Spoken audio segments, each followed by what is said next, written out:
Bonjour à tous, namasté, c'est Mounia Benada et je suis ravie de vous retrouver dans cette nouvelle vidéo sur ma chaîne YouTube.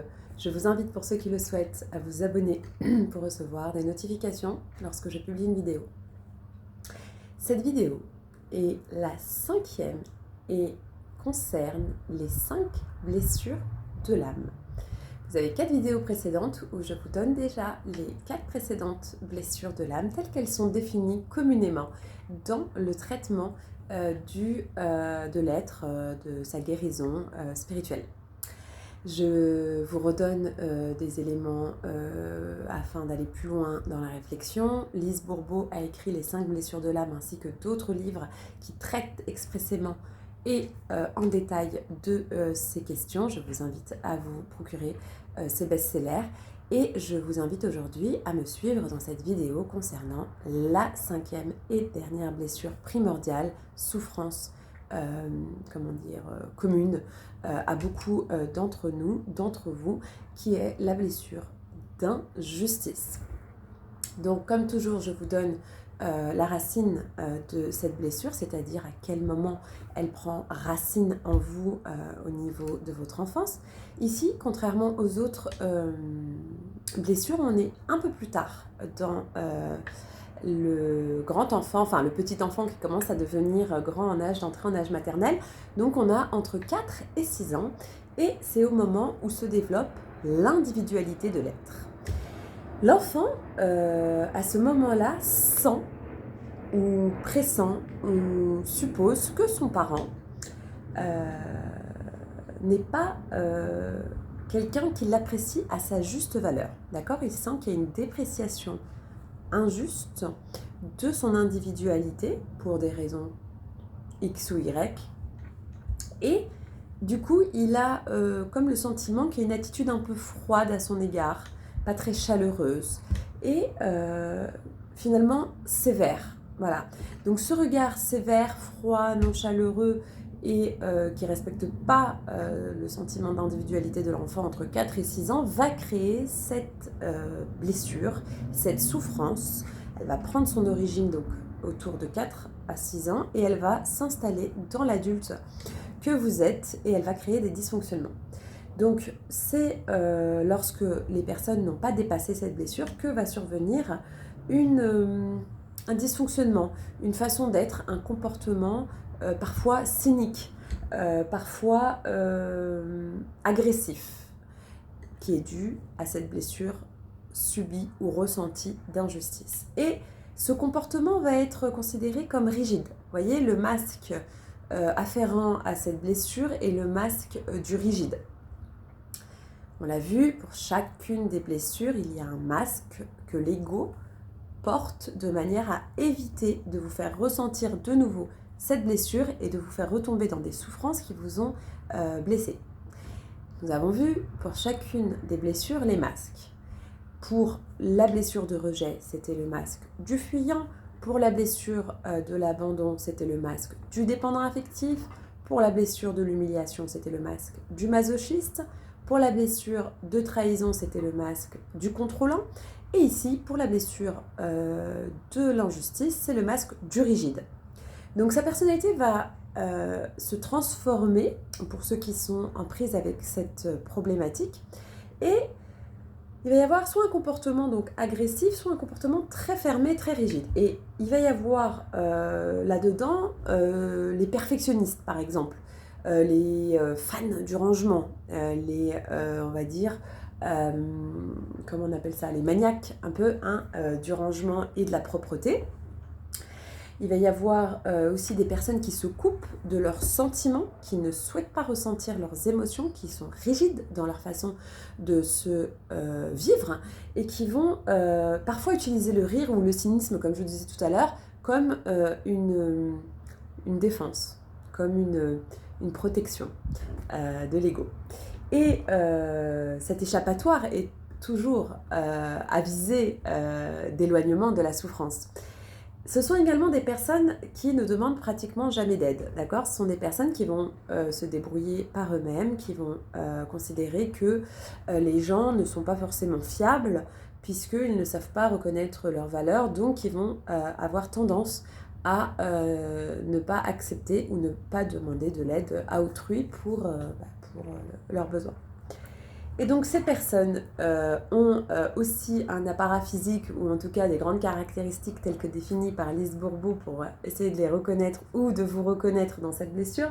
Ils ont souvent le corps dit droit, d'apparence parfaite. Donc ce sont des gens qui ne veulent pas, comme pour le rangement, pour le côté très rigide, laisser traîner quoi que ce soit. Il faut que tout soit bien à sa place, il faut qu'il n'y ait aucune raison de les reprendre, de les conseiller ou de les aider. Donc c'est des gens qui vont faire attention à leur apparence physique et qui vont tout le temps rechercher la perfection. On est un petit peu comme sur la blessure de la trahison, où on va chercher un petit peu ce corps parfait qui va trahir d'une certaine façon ce masque, cette souffrance qui prend son origine dans l'enfance. Et je vous le rappelle, souvent, tout ce que je vous dis est inconscient. À part les personnes qui travaillent réellement sur elles et qui sont dans un chemin de complétude de leur être, c'est-à-dire d'épuration de leur ego pour aller vers plus en plus d'authenticité et de se vivre à travers leur âme et non leurs blessures et sorte de la victimisation, eh bien tout ça se vit de façon extrêmement inconsciente. Il n'y a pas à blâmer qui que ce soit d'être comme ça, évidemment. Soyez gentils, soyez bienveillants envers vous-même. Vous n'avez pas la possibilité d'agir sur quelque chose dont vous ignorez les fondements et les potentialités de guérison. On est d'accord? Eh bien, les personnes donc, qui ont la blessure d'injustice, souvent, vont être ceux qui vont vous dire « je n'ai pas de blessure ». Qui, dans les 5 blessures que nous avons vues dans ces vidéos, vont se reconnaître nulle part. Donc souvent, ceux qui se reconnaissent nulle part, sachez que vous avez très certainement la blessure d'injustice qui est très très très très prégnante chez vous et qui vous empêche du coup d'accepter de vous aider vous-même ou d'être aidé. Travaillez vraiment à calmer l'ego, donnez un petit nom à votre ego quand il commence à faire ça et dites-lui qu'il est très gentil mais qu'il peut aller faire un petit tour. Parce qu'en fait, l'idée, c'est pas de rester dans ces blessures. À vitam aeternam, c'est bien de les identifier afin de pouvoir œuvrer vers la guérison. Comme toujours, je vous donne aussi les personnalités publiques. En l'occurrence, là, c'est Natacha Calestrémé dans son livre « La clé de votre énergie » qui donne, pour illustrer les 5 blessures de l'âme, des modèles de hommes connus politiques de manière à ce que les gens puissent essayer un petit peu de regarder l'attitude qu'ont ces personnes pour comprendre les dégâts de ces blessures sur leur entourage. Eh bien, il s'agit d'Emmanuel Macron ici et Benoît Hamon, donc 2 personnalités qui porteraient cette blessure d'injustice de façon forte. Évidemment, je ne suis pas là pour commenter la politique, même si évidemment, ayant une première vie dans le monde politique, tout cela m'amuse beaucoup aujourd'hui de regarder eh bien, l'actualité, entre guillemets, parce que je ne regarde pas l'actualité. Je ne regarde plus l'actualité depuis très longtemps maintenant, enfin très longtemps. J'ai l'impression que ça fait très longtemps, peut-être depuis 2016, 2017. Et je peux vous dire que je m'en porte pas plus mal, évidemment. Je sélectionne parfois des sources pour pouvoir m'informer, mais vraiment, je bannis les chaînes de formation continue. J'invite tous ceux qui souhaitent aller vers du positif dans leur vie à le faire, sauf s'ils sont obligés pour leur travail, parce que c'est une source de stress extrême et inutile, et de manipulation, évidemment. Eh bien, donc, nous voilà avec cette 5e et dernière blessure, qui est la blessure d'injustice. Alors que faisons-nous lorsque nous nous apercevons donc que nous sommes porteurs de cette blessure et que nous avons ce masque de la rigidité ou une proportion à faire beaucoup trop pour être, je dirais, indépendant alors que la vie nécessite aussi que nous soyons en lien avec les autres? Eh bien, comment faire pour travailler sur cette rigidité? Comment faire pour aller de l'avant et peu à peu soigner cette blessure? Eh bien, je vais vous faire 6 propositions comme toujours dans mes vidéos concernant les blessures de l'âme. Alors, la première chose, décidez de prendre le temps de vous détendre ou de prendre du plaisir sans même sans que vous ayez du temps pour ça, c'est-à-dire même si vous avez des tâches qui vous attendent, qui ne sont pas terminées, vous avez du ménage qui vous attend, vous avez du travail qui vous attend. Alors, bien sûr, proportion gardée, si vous êtes chirurgien, ne refusez pas d'aller opérer quelqu'un parce que vous avez décidé de vous détendre et qu'il n'y a personne d'autre qui est disponible. Néanmoins, je pense à 99% de la population, même si vous n'avez pas fini ce que vous avez à faire, mais que vous avez envie de prendre du temps pour vous, autorisez-vous à le faire sans vous justifier auprès de qui que ce soit. Et si vous n'y parvenez pas, eh bien, rendez-vous compte que cela vous est impossible, que vous êtes esclave d'une certaine façon de votre ménage ou de votre travail ou de je ne sais quoi, et considérez que vous êtes en train de vous apercevoir que, eh bien, consacrer du temps pour votre plaisir et votre repos vous pose problème. Ça réveille des peurs. Quelle peur? De quelle peur s'agit-il? Quelles sont les peurs qui font qu'aujourd'hui vous vous considérez indigne de prendre du temps pour vous sans vous justifier? Observez votre façon de penser de manière à pouvoir un jour dépasser ces peurs-là. Et pour le moment, faites une toute petite place dans votre cœur. Dites-vous qu'un jour, vous serez capable de laisser la table et d'aller vous reposer et de vous en occuper après, si c'est là, mais personne en danger. Et vous verrez que petit à petit, vous aurez moins de maniaquerie là-dessus, de rigidité. Alors, j'ai envie de faire, oui, je vais la faire.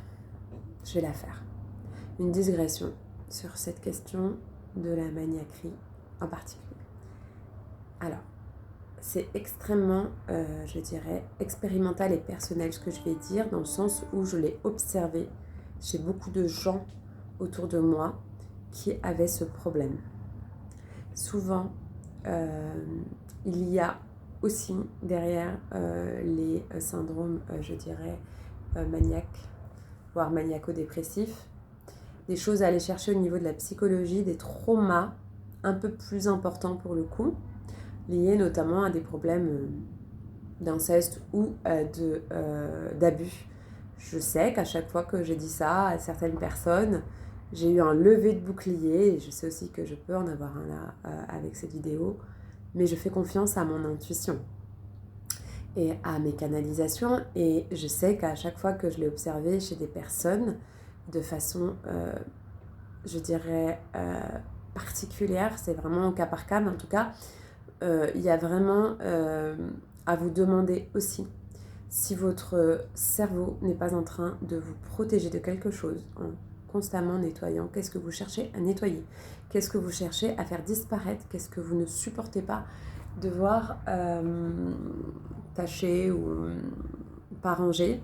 Je vous conseille vivement, pour ceux qui vraiment ont un gros problème avec ça, alors c'est pas la petite maniaquerie, mais vraiment un énorme problème avec ça, eh bien d'aller consulter pour aller discuter peut-être de votre enfance, pour aller chercher peut-être des traumas cachés et qui pour le coup gâchent la vie de tout votre entourage et la vôtre par-dessus le marché, puisque vous vous fatiguez dans ces activités-là, alors vous pourriez faire autre chose de bénéfique pour vous et dans le sens du bonheur, enfin dans le sens de votre évolution, je dirais, de votre moi guéri et non de votre moi blessé et malade, eh bien, allez discuter de ça ou allez vous renseigner ou parlez-en autour de vous. Moi, je sais que plusieurs personnes que j'ai alertées dessus, certaines ont levé les boucliers pour ensuite se rendre compte qu'effectivement, il y a des choses qui sont venues à leur mémoire. D'autres ont consulté et ont découvert effectivement qu'elles avaient occulté certaines choses traumatiques dans leur enfance. Il n'y a aucun vraiment complexe à avoir là-dessus. Alors peut-être que moi, ça fait tellement de temps et d'années maintenant que je m'intéresse à ces questions que je vois ça comme une hygiène, de se laver les dents. C'est pareil pour moi en fait, de se guérir ou de se brosser les dents. Pour moi, c'est quotidien, ça fait partie de mon chemin de vie. Bon, après, chaque chemin étant particulier, c'est pas non plus la panade de tout le monde, c'est pas grave, mais en tout cas, moi, je n'y vois aucun... moi, je n'émets aucune... En fait, j'accepte toutes les hypothèses. Lorsque j'observe que j'ai un fonctionnement particulier, je n'exclus aucune hypothèse. Pourquoi? Parce que je me dis qu'aujourd'hui, je ne suis plus la petite fille ou la petite victime de qui que ce soit. Je suis un adulte sain et responsable et que tout peut être entendu pour être libéré et que je ne risque rien. Mes peurs sont infondées en fait. Il n'y a pas de crainte à avoir à évacuer ces traumas. Au contraire, il n'y a que des bienfaits. Et donc, peu importe la grosse, je dirais, une origine qui pourrait être un peu perturbante, ne m'inquiète pas, toutes les hypothèses, je les prends et je les évacue les unes après les autres parce que je me dis, bah, en fait, c'est le but de l'expérimentation. Et si je refuse et que je reste dans le déni, eh bien, je ne ferai pas évoluer ma vie dans le bon sens, donc je resterai dans une illusion, voilà, qui ne me permettra pas d'avancer. Donc, c'est vrai que j'encourage et j'apprends à être diplomate. J'avoue que c'est un travail à faire pour les gens qui canalisent comme nous, de faire ce travail de patience avec... En fait, des fois, on voit les choses, on a l'impression que c'est évident. Et on a du mal à se rendre compte qu'en fait, non. Donc, il faut faire un travail sur soi pour se rendre compte que non, tout le monde n'a pas la capacité à voir aussi clairement ce que nous voyons parfois. Et pour autant, les accompagner doucement, soit à ne pas accepter et à lâcher prise et à accepter que ce n'est pas leur chemin que de le guérir, soit à accepter que ça mettra du temps avant qu'ils l'acceptent parce que pour eux c'est un drame, alors que pour nous c'est juste une information. Voilà, donc je ferme la parenthèse là-dessus. Ne faites pas l'impasse si vous vous sentez assez fort aujourd'hui pour dépasser certaines choses. Allez-y, mettez les deux pieds dans le plat, c'est comme ça que vous allez grandir. C'est en traversant les ombres que l'on devient lumineux et qu'on se rend compte qu'en fait, les ténèbres ne nous définissent pas. J'ai reçu aujourd'hui, et je remercie la personne qui m'a envoyé ça, une petite image qui disait ça avec une belle illustration. Les ténèbres ne vous définissent pas. Vous êtes la lumière qui a vaincu. Vous êtes une lumière qui n'a pas renoncé. Donc, il n'y a aucune inquiétude à traverser l'ombre dans le sens où, de toute façon, vous êtes en capacité, vu que vous avez choisi cette incarnation-là, de dépasser tout ça pour retrouver pleinement votre luminosité et l'ancrer dans la matière, puisque vous avez choisi de vous incarner. Donc, il n'y a aucune peur à avoir lorsque vous traversez ce genre de peur et d'inquiétude. Faites-vous accompagner aussi pour avoir justement ce type de personnes autour de vous qui vont vous rassurer sur le fait que vous n'êtes pas en train de vous effondrer, vous êtes en train de grandir, d'accord? Donc l'effondrement ressenti est passager. Il n'est pas du tout... c'est pas la destination, d'accord? C'est pas parce que vous allez mettre la main sur un trauma important que ça y est, votre vie va s'arrêter. Au contraire, vous allez pouvoir réinstaller pleinement votre lumière en étant non plus dans l'inconscient qui va répliquer comme des répliques de séisme. Je crois que c'est Natacha Castrami qui prenait aussi cette image en fait que les blessures, tant qu'on les a pas guéries, il y a des répliques qui vont tout le long de notre vie d'adulte se répercuter. Donc quand un trauma monte à votre conscience, que peu importe de quelle blessure il s'agit, sachez que c'est une réplique de moins dans votre vie d'adulte. Bon, ensuite, deuxième chose, je décide d'écouter mon besoin au lieu de croire que je ne le mérite pas. Par exemple, quand je travaille beaucoup pour mériter une récompense, quand je n'ose pas me faire plaisir en me laissant dissuader par le prix, quand je ne prends pas le temps de sentir le bonheur de m'apprécier à ma juste valeur, eh bien je me rends compte que j'ai cette blessure d'injustice qui est encore présente en moi. Et là, à ce moment-là, eh bien, je fais le contraire. Au lieu de ne pas vous offrir cette chose ou de considérer que vous devez travailler beaucoup pour vous l'offrir, faites le pas inverse. Alors, je ne vais jamais vous pousser à la surconsommation, qu'on soit clair, mais par contre, je vous pousse à, lorsque quelque chose vous plaît vraiment, lorsque vous avez une réelle, un réel coup de cœur pour quelque chose que vous savez être bien pour vous, faites-le, faites-vous plaisir, vous y avez le droit. Excusez-moi, je viens de voir mon chat, enfin le chat que j'ai adopté, qui limite me fait des signes. Je pense qu'il était de l'autre côté et que voilà, il attendait que j'ouvre la porte et que là du coup il va rentrer par ailleurs. Mais je m'en occuperai après, mais c'est tellement drôle. Les chats sont très très très très instructifs. C'est mes meilleurs maîtres. en ce moment. Alors, ensuite, si vous n'en êtes pas capable pour le moment, comme toujours, eh bien, vous observez et vous acceptez que pour l'instant et pour le moment, en sachant que ça va changer, vous ne pouvez pas le faire et vous ne vous y autorisez pas. Troisième chose, je suis plus attentive aux fois où j'agis par devoir, pour être une personne bonne et parfaite face aux autres, selon les normes établies par mon ego. Souvenez-vous, la personne qui est en prise avec la blessure d'injustice a tendance à vouloir être parfaite, corps parfait, souvenez-vous. Eh bien, quand vous vous surprenez à penser de cette façon-là, eh bien, dites-vous que non, que je suis absolument bien et capable d'être imparfait et d'être aimé et d'être une bonne personne. Même si vous avez des objectifs pour changer quelque chose, vous pouvez décider que dès à présent, vous allez vous trouver des qualités plutôt que de vous dénigrer, de laisser cette petite voix intérieure vous détruire à cause de cette blessure. D'accord ? Si vous en êtes incapable, vous observez que vous en êtes incapable pour le moment et vous reviendrez un peu plus tard, une fois que cette pensée se représentera, afin d'essayer de nouveau. Rendez-vous compte des peurs qu'il y a derrière et que si vous n'écoutez pas vos besoins, c'est parce que vous avez peur de quelque chose. Vous avez peur qu'on vous le reproche, vous avez peur qu'on considère que vous n'êtes pas assez bien. Souvenez-vous, on vous a fait sentir avec cette blessure que vous n'étiez pas apprécié à votre juste valeur. Donc vous allez chercher des apparats, vous allez chercher je dirais des techniques, des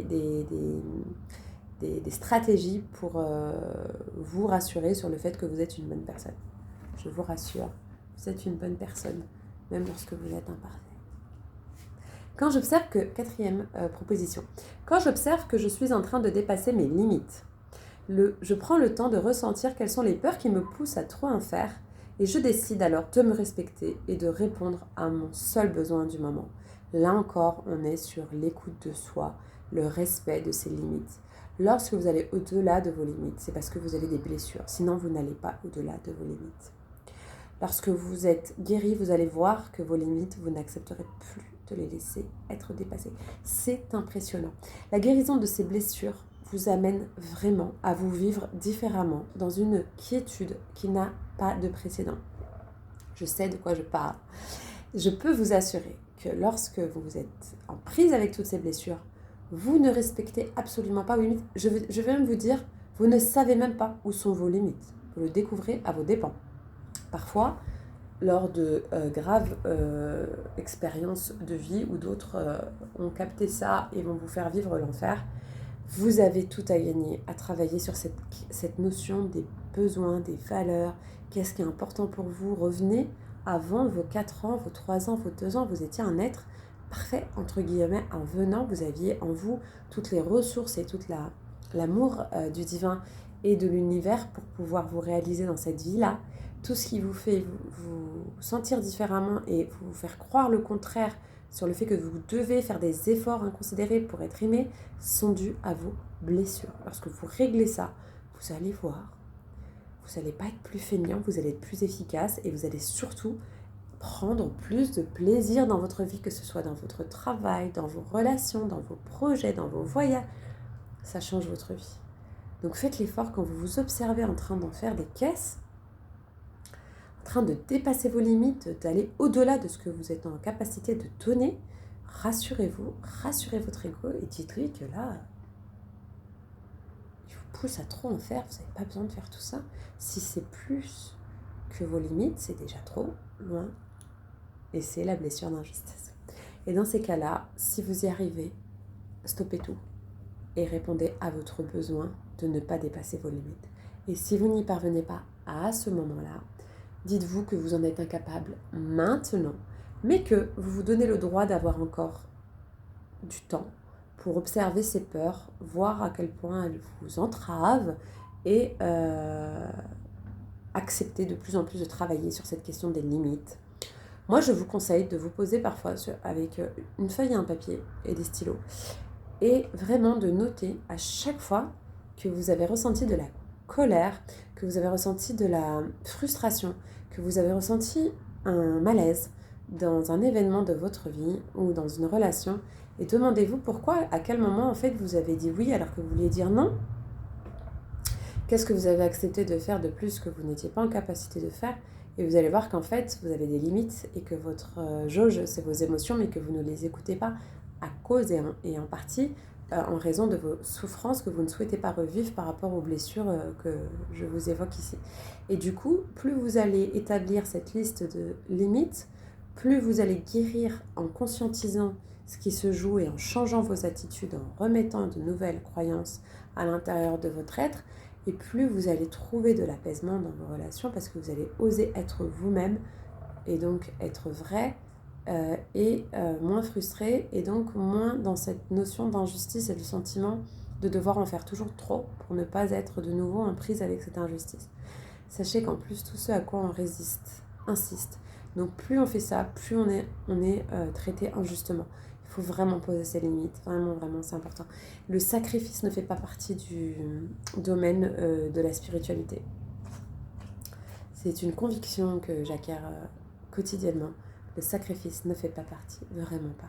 Et même pour les personnes qui sont dans l'entraide, qui sont dans l'aide, qui sont dans le soutien, qui sont dans la dévotion pour l'accompagnement, je vous assure que même là, les limites, elles sont extrêmement importantes à fixer, vraiment, que ce soit dans le choix des gens qu'on accompagne, que ce soit dans la façon dont on vit nous-mêmes, que ce soit dans ce qu'on accepte de faire, ce qu'on accepte de ne pas faire, il faut absolument mettre vos limites.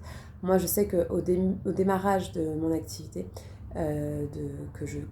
quelque part, je teste toujours en fait. Ça fait des années que je me dis que je ne sais rien, que je sais que je ne sais rien, et qu'à chaque fois que j'apprends, je sais juste que j'ai encore à apprendre 10 fois, 100 fois plus que ce que j'apprends, parce que notre inconscient nous fait croire des choses, et nos peurs nous font croire des choses qui sont fausses sur la réalité de notre être. Il faut être en constante interrogation de ces comportements, constante observation de ce qui nous fait du bien, de ce qui ne nous fait pas du bien, et réajuster au fur et à mesure les choses. Réajuster au fur et à mesure les choses, parce que sinon, vous êtes en train de vous trahir vous êtes en train de vous sacrifier vous, au nom de l'entraide. C'est absolument pas autorisé par la source. Vous avez ensuite des répercussions sur vous. C'est pour vous dire que vous n'êtes pas sur le bon chemin et que ce n'est pas de cette façon qu'on veut que vous serviez la lumière en fait. Donc tout ça pour vous dire et vous redire que la question des limites sur toutes les blessures, elle est importante. Vous devez savoir qui vous êtes, vous devez savoir qu'est-ce que votre être accepte et ce qu'il n'accepte pas. Et ce qu'il accepte à cause des blessures, apprenez à lui expliquer que c'est plus la peine en fait, que vous n'êtes plus ce bébé en attente de reconnaissance, que vous êtes quelqu'un. On est 8 milliards, tout le monde rigole à chaque fois que je dis ça. On est 8 milliards quand même. Vos parents ne sont plus vos parents. Je vous renvoie aux autres vidéos. Vos parents ne sont plus vos parents, c'est-à-dire que vos parents sont des êtres qui sont des adultes comme vous, avec des questionnements, avec des apprentissages, et qu'ils ne font pas la pluie et le beau temps dans votre vie aujourd'hui aussi, c'est-à-dire qu'ils ne sont pas responsables du fait que vous continuez à avoir des comportements dysfonctionnants. C'est à vous de vous prendre en main, c'est vous qui avez réagi d'une certaine façon. Alors attention, hein, toujours le bémol, et des choses, il ne faut jamais nier sa souffrance. Mais une fois que vous avez accepté votre souffrance, que vous avez accepté d'avoir eu des blessures, vous avez accepté d'avoir eu des incompréhensions, vous avez accepté d'avoir eu des injustices, des trahisons, ça.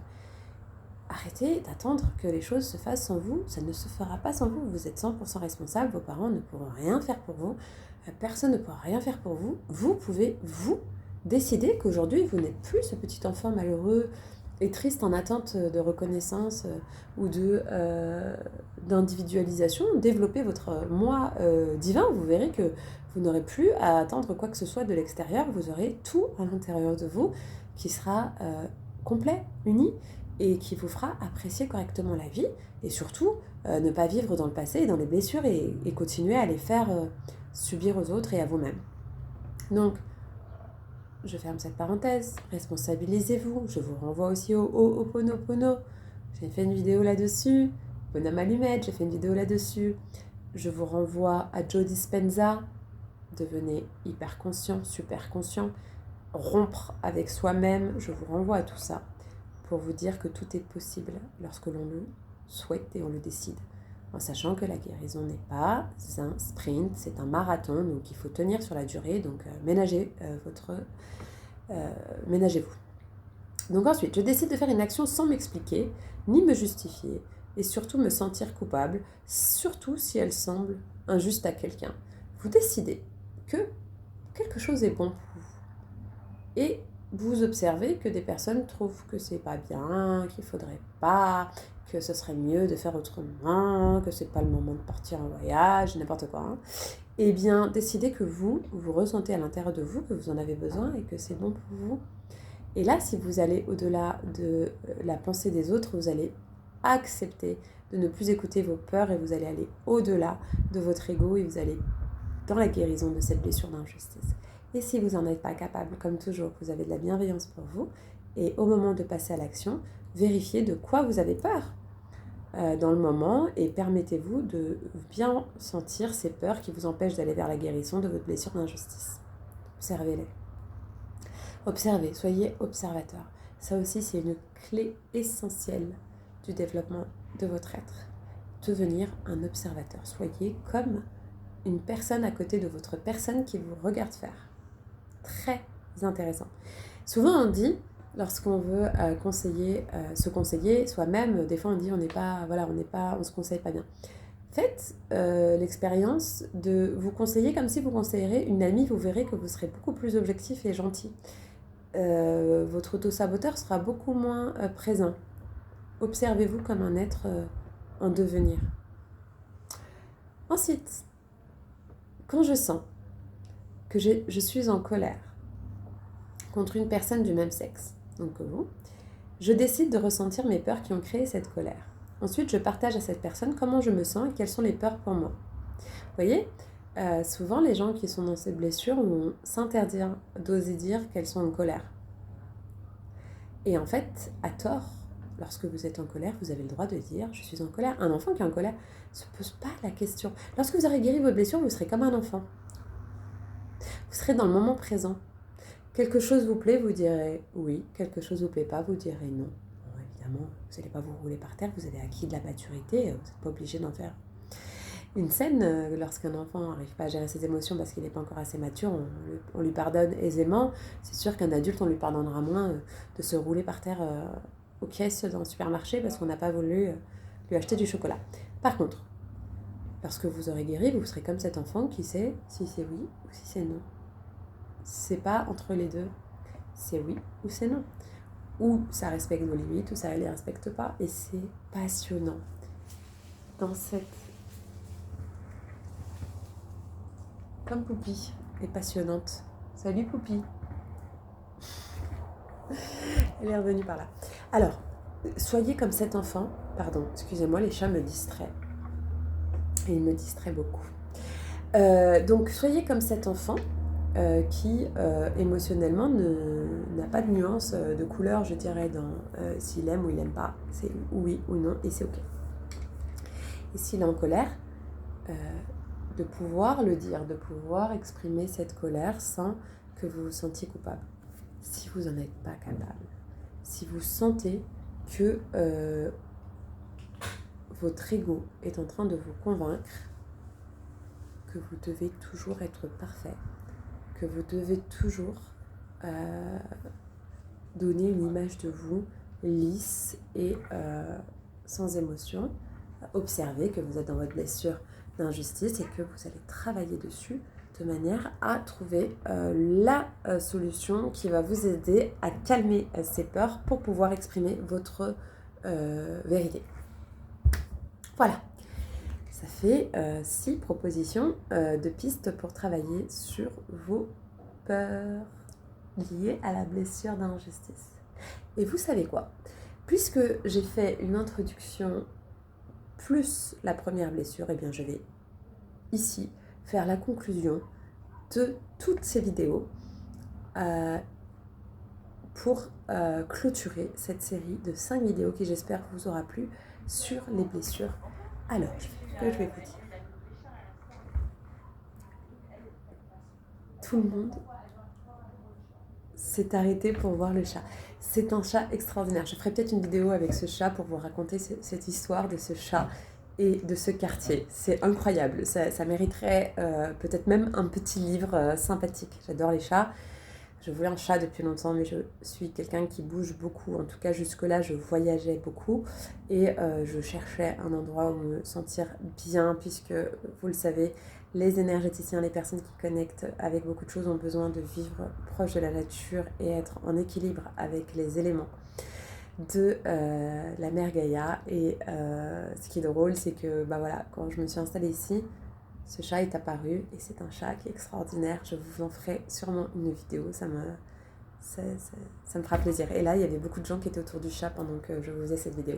Je vais donc conclure sur les 5 blessures de l'âme. Je vous l'avais dit en introduction, nous ne pouvons pas parler d'évolution.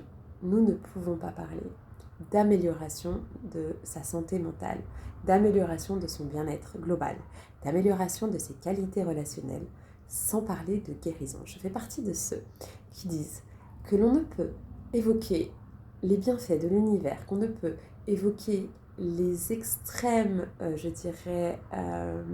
ressources abondantes en termes de puissance de l'univers sur ses lois fondamentales, notamment la loi d'attraction, la loi de résonance, la capacité qu'a l'être humain de manifester dans sa vie ce qu'il souhaite, sans vous parler de guérison. Pourquoi ? Comment un esprit peut-il accueillir des choses aussi grandioses s'il est en prise encore avec des problématiques aussi entravantes que celles qui ont été ancrées dans l'enfance et qui continuent de le perturber dans sa vie d'adulte. C'est un travail vraiment préalable, à mon sens, ou en tout cas en parallèle, à la mise en œuvre de la co-création de son existence et de la réalisation de sa mission de vie. Je vous ferai aussi des vidéos là-dessus. Mais je veux vous dire que ça, ce n'est pas un petit sujet. Sincèrement, il faut des années de travail pour en venir à bout. Si tant est qu'on en vient à bout. Si tant est qu'on en vient à bout. Comme a dit... non, pas Cédric Michel. Mathieu Ricard, je crois. Il faut parfois une vie pour passer de son ego à ses idéaux. Ici, l'ego, quand je parle d'ego et je parle de l'âme. Je parle de l'être profond et je parle de l'ego. L'ego, c'est quelque chose qui est votre moi construit. Il faut imaginer là, pour conclure, que c'est comme si je vous mettais des masques. Donc le masque, je sais pas, du contrôlant, le masque du rigide, le masque du dépendant affectif, le masque du fuyant. Et que je vous disais, bon, avec tous ces masques, avec tout cet ego blessé, avec toutes ces blessures, je t'invite à aller rêver aux merveilles de l'univers. Sincèrement, c'est chose vaine, vous n'allez pas tenir dans la durée. Je ne crois pas, en tout cas, de ce que je ressens et je vois autour de moi, que ça fonctionne. Ce qui fonctionne, c'est quand les gens se responsabilisent sur leur guérison. Et là, pour le coup, les thérapeutes, les accompagnants, les coachs ne peuvent qu'être un soutien dans ce marathon, ne peuvent qu'être un bâton de lumière pour éclairer le chemin. Parce que ça demande tellement de volonté, tellement de persévérance, tellement de constance, que c'est vraiment une décision personnelle. Mais je vous invite à essayer de faire ces exercices. Essayez d'observer vos comportements. Essayez d'agir à l'encontre de votre ego, de temps en temps, jusqu'au jour où ça va devenir normal. Bon le chat est rentré, en fait. Poupi! Elle a fini par rentrer. Et donc, faites cet effort-là, vous allez voir des améliorations incroyables. Vous allez comprendre que le but de l'éveil repose en partie dans l'observation de son être et son amélioration constante vers l'être profond, c'est-à-dire l'épuration de l'ego. Les gens qui sont dans des parcours particuliers, de chemins de vie particuliers, le savent puisqu'ils ont vécu ce qu'on appelle la nuit noire de l'âme. Ils ont vécu un effondrement de toutes leurs croyances. Ils ont été poussés par la source pour ça. Et ils n'ont pas d'autre choix que de faire ce travail pour retrouver leur équilibre et vivre une vie heureuse, complète et joyeuse. Ces personnes sont également poussées par la source pour inviter les personnes qui n'ont pas la chance de vivre ça, de pouvoir, pour celles qui ont conscience quand même qu'elles ont besoin d'évoluer et d'améliorer leur relation et leur qualité de vie, tout leur santé psychologique, ça a un impact sur le physique aussi, etc. Eh bien, elles ont tout intérêt à faire ce même travail. Mais peut-être qu'elles ont plus de temps, quelque part, qu'elles sont moins, on va dire, soumises à cette nécessité de l'âme. Parce qu'il y en a certaines, c'est une condition sine qua non, c'est quelque chose qu'elles ont choisi comme étant leur plan d'incarnation. C'est mon cas, par exemple. Et c'est mon envie, mon devoir, j'allais dire, j'aime pas le mot devoir parce que ça signifie que j'ai pas le choix. Bon, il y a une part de moi qui vous dirait que c'est mon désir, mon souhait de transmettre ça aux gens qui sont en capacité de comprendre ou du moins de s'ouvrir à ça parce que ça va améliorer grandement leur qualité de vie et d'être. Voilà. C'est ce que je voulais vous dire. Vous pouvez aller beaucoup plus loin dans énormément d'ouvrages qui reprennent. Vous verrez dans tous les ouvrages quasiment de développement personnel, vous entendrez parler des blessures de l'âme. Maintenant, vous saurez mieux de quoi il s'agit, j'espère, grâce à ces vidéos. Je ne peux pas tout livrer d'un coup parce que c'est énormément d'informations et que j'ai peur aussi de vous perdre au passage si je vais trop dans des détails qui peuvent vous perturber.